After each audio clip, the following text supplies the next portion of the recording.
Hello friends, मैं ऋतिक गुप्ता, आपका gardener दोस्त।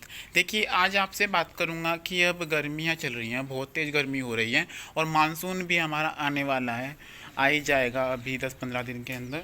तो अब हमें अपने गार्डन में क्या काम करना है, जैसे कि हम रोज़ देखते हैं कि हमारा जो गार्डन है बहुत ही रूखा सूखा सा हो रहा है, कि लग ही नहीं रहा है कि ग्रीनरी है हमारे प्लांट्स में। ठीक है।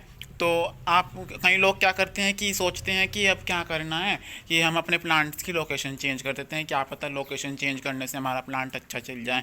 तो पहली चीज़ तो मैं आपको यही बता दूं कि आपको किस प्लांट की लोकेशन चेंज करनी है और किस प्लांट की लोकेशन चेंज नहीं करनी है। अब तक मैंने आपसे कहा कि हमें अपने प्लांट्स की लोकेशन चेंज नहीं करनी है। ठीक है। अगर मैं आपसे फिर अब ये कहूँगा कि अगर आपके किसी प्लांट को ज़्यादा तकलीफ़ है, मतलब कि ज़्यादा रेडिएशन से ज़्यादा प्रॉब्लम आ रही है, या फिर आपका प्लांट बर्न हो रहा है, ठीक है, या फिर पूरा टोटली बर्न होने लग गया, जैसे कि मेरा एक प्लांट है। अब मैं सोच रहा हूँ कि इसको थोड़ा सा इंडोर शिफ्ट कर दूँ, इसके पत्ते निकाल दीजिएगा आप।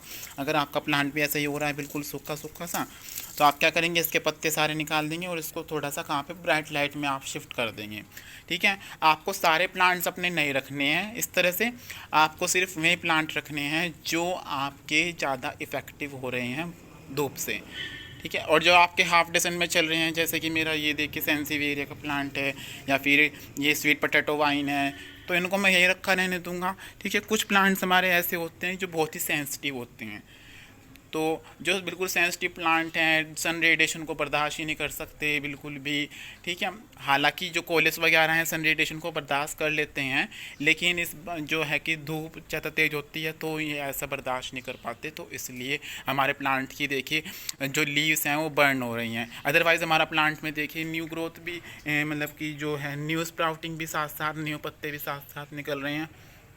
लेकिन क्या है कि हमारे जो प्लांट है उनकी लीव्स बर्न हो रही है, किसके कारण, जो हमारी sun radiation, direct sun radiation आती है उसके कारण। ठीक है। पहला काम तो हमारा यही हो गया कि लोकेशन आपने सिर्फ उस प्लांट की चेंज करनी है अगर कोई आपका प्लांट सन रेडिएशन से ज़्यादा इफ़ेक्टिव हो रहा है। ठीक है। अब दूसरा काम आपने क्या करना है, दूसरा काम है हमें अपने प्लांट्स की, अब मॉनसून आ जाएगा तो हमें अपने प्लांट्स की जो नीचे की ये हैं बॉटम ट्रे हैं ये हटानी होगी, क्योंकि अगर हम इसको रखा रहने देंगे, इस पे रखा रहने देंगे ना प्लांट, तो पानी भरता रहेगा और बॉटम ट्रे भी हमारी पूरी भर जाएगी बरसात में।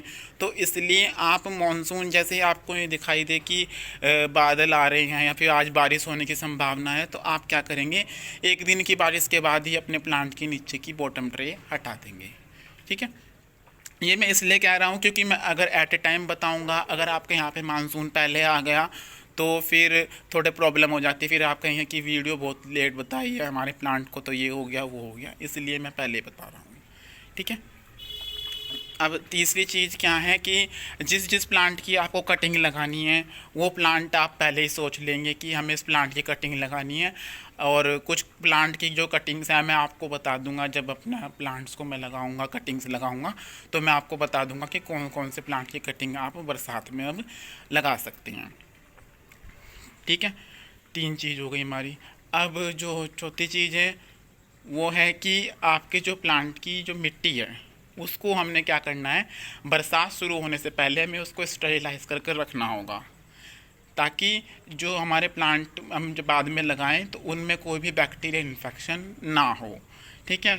बरसात में रखने, सॉरी, आपको स्टेरिलाइज करने के लिए आपको क्या करना है, अपने प्लांट की, जिस भी प्लांट की, अगर मान लो आपका कोई प्लांट है और वो मर गया है, ठीक है, या फिर आपका प्लांट की लाइफ साइकिल पूरी हो गई है, तो आप क्या करेंगे, उस प्लांट को आप क्या करेंगे, 2 दिन तो आप ऐसे ही धूप में छोड़ देंगे, उसके बाद आप उसकी मिट्टी को निकालेंगे, उस प्लांट को तो आप घेर देंगे, मतलब जहाँ पर भी आपको डालना है वो आप डाल देंगे, या फिर आप उसकी कंपोस्ट भी बना सकते हैं उसे बिल्कुल ड्राई कर कर, लेकिन ठीक है।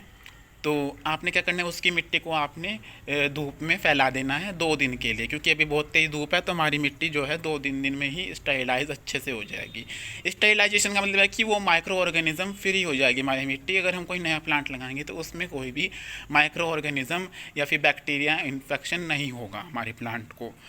ठीक है। हालांकि हम फंजीसाइड डालते हैं, वो बात अलग है, लेकिन अगर हम फंजीसाइड डालना कई बार भूल जाते हैं तो आपके प्लांट के लिए मैं इसलिए कह रहा हूँ कि स्टेरिलाइजेशन करना बहुत ज़रूरी है मिट्टी का हमारी।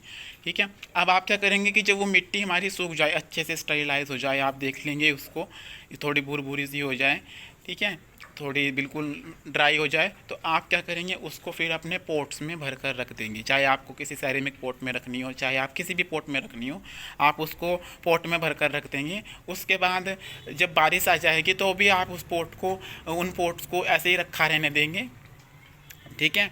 आप उन पोट्स को क्या करेंगे, ऐसे ही रखा रहने देंगे।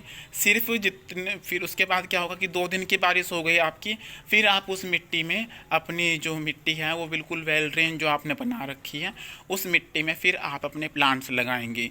और आपने गिल्ली मिट्टी में प्लांट्स बिल्कुल भी नहीं लगाने। अब कई लोग कहेंगे कि वो तो मिट्टी गिल्ली हो जाएगी हमारी बरसात के बाद, तो आपने क्या करना है, सिर्फ 1 दिन की या 2 दिन की आप बारिश लगाइए उसमें, और फिर बरसात के लेटर सपोज कई बार बरसात के बाद धूप निकलती है, तो आप उसको थोड़ा सा भी एयर ड्राइड करेंगे तो भी आपकी जो मिट्टी है वो, अगर वेल ड्रेन है, तो वो जल्दी से आपकी जो है अच्छी सी ड्राई हो जाएगी, और फिर आप उसमें अपना प्लांट लगा लीजिएगा।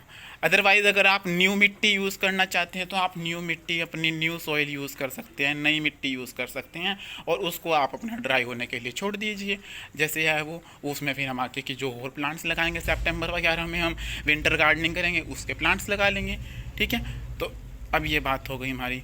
अब जो 5वीं बात है वो है ये कि हमने जो भी अब फर्टिलाइज़र देना है वो अपने बरसात शुरू होने से हमने पहले पहले फर्टिलाइज़र अपने प्लांट को दे देना है। बरसात के दौरान, मतलब कि ड्यूरिंग रेन, जब बारिश होएगी तो तब हमें अपने प्लांट्स को कोई फर्टिलाइज़र नहीं देना है।